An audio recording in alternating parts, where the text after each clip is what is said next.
Telling stories should be easy, right? That's what I thought when I started this journey with my camera 6 months ago. But the truth is, there's this whole world of technical knowledge that was holding me back from pressing record. It's my mission now to climb that wall. This is my attempt to share with you what I've learned. Not from the perspective of an expert, but in clear, easy to understand language that I wish someone would have given me when I first started. Be sure to stick around to the end where I share the single best piece of gear that I wish someone would have told me that I needed to buy. All I want to do is use this camera to express myself. I know I'm not the only one. So join me and let's build a foundation. This is a beginner's guide to the exposure triangle for video. Dialing in exposure was very difficult until I finally sat down and learned the levers that I had to pull. There are 3 in-camera settings you need to know. The triangle. Let's start with aperture. Your aperture opens or closes to let in more or less light. The lower the setting, the more light gets in, and the narrower your focus gets. This setting can be changed for practical reasons to get the right exposure, but it can also be changed for artistic reasons to get that shallow depth of field. Next is shutter speed. The lower your shutter speed is, the more light gets in. The higher it is, the less light. To get that motion blur you're used to seeing on film, you should be shooting at 24 frames a second. The general rule for your shutter speed is to double your frame rate. So if you're shooting at 24 frames a second, double it. So 1/48th of a second for your shutter speed, or 1/50th of a second. It's fine around here. Any lower or higher than that value can be used for artistic reasons. For instance, you can go lower than 48 if you want that slow, blurry, dreamy feel. You can go higher than that if you want that ultra realistic and choppy kind of action movie feel. But for general purposes, double your frame rate.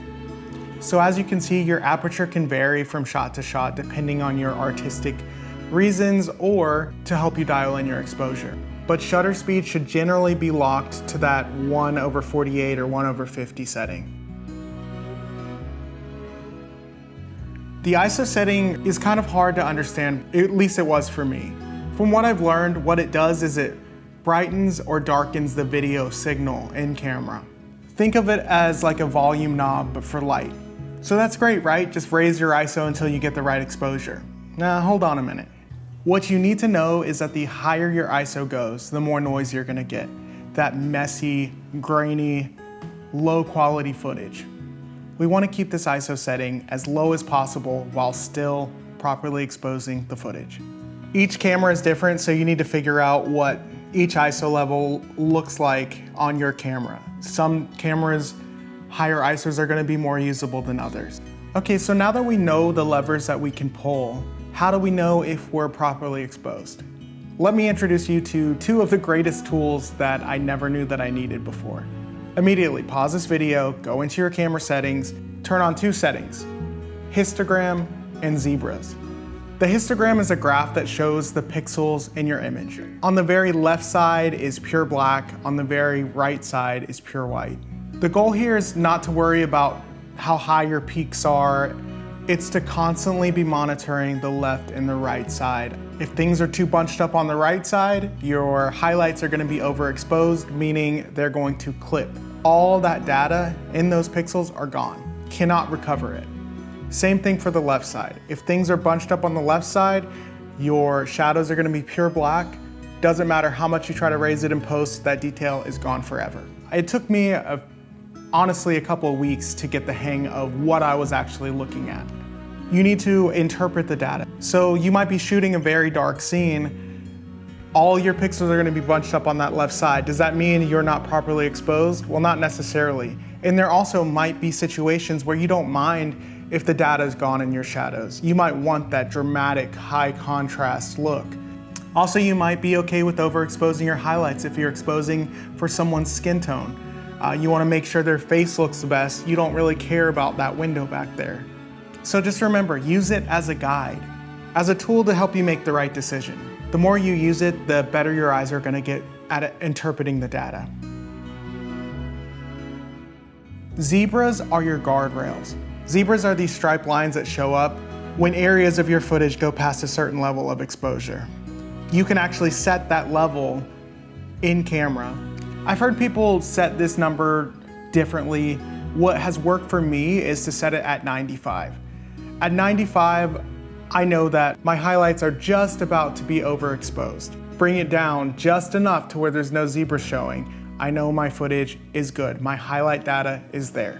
If I'm shooting footage of myself, say for like talking head stuff like this, I actually change those zebra settings to 60. I expose right up to the point where stripes are going on the highlight side of my face. I find that my skin tone looks best there. Everyone else's skin tone might differ, so play around with it, do some tests. Remember, these are just guardrails. There might be certain reasons where you don't mind things being overexposed, like a light bulb or the bright sun. So don't get scared of the zebras, just know what you're looking at and how to interpret the data. The histogram and the zebras though, they're the two biggest things that have changed how I'm able to know if my exposure is correct. Before, I was literally just guessing. So that's everything that I wish I knew as a complete beginner about exposure. Hopefully this is the knowledge you need to press record. There's one last tip though that I promised you. For God's sakes, buy an ND filter. These things are amazing. An ND filter is like sunglasses for your lens. Mine is variable, which means that I can just twist it and decide to let in more or less light. There are times when I'm shooting in the bright Florida sun and my ISO setting is already at its very lowest. My shutter speed is set at 1/48. I want that blurry background, so I want to keep my aperture low. But I can't do that because the footage will just be so overexposed. The ND filter completely solves that problem. This is the Polar Pro Peter McKinnon VND and Mist filter. It's the single best piece of gear that I've bought, honestly. Not only does it allow me to control the amount of light coming in, it's also a mist filter which diffuses the light and gives me that dreamy atmosphere that I love. I hope you learned something from this video. I tried to keep it short and sweet and easy to understand for beginners, one less reason to keep from telling their stories. If you're like me and you have all this creativity building up inside of you, maybe you just don't know where to start. I plan on making more videos like this to help starting that journey with your camera that much easier. So if this video was helpful, please consider liking and subscribing. That'd be awesome. I'm learning this stuff too, and I promise if I can do it, then so can you. So go out there, press record, share your stories or other people's stories. I can't wait to see what you can create.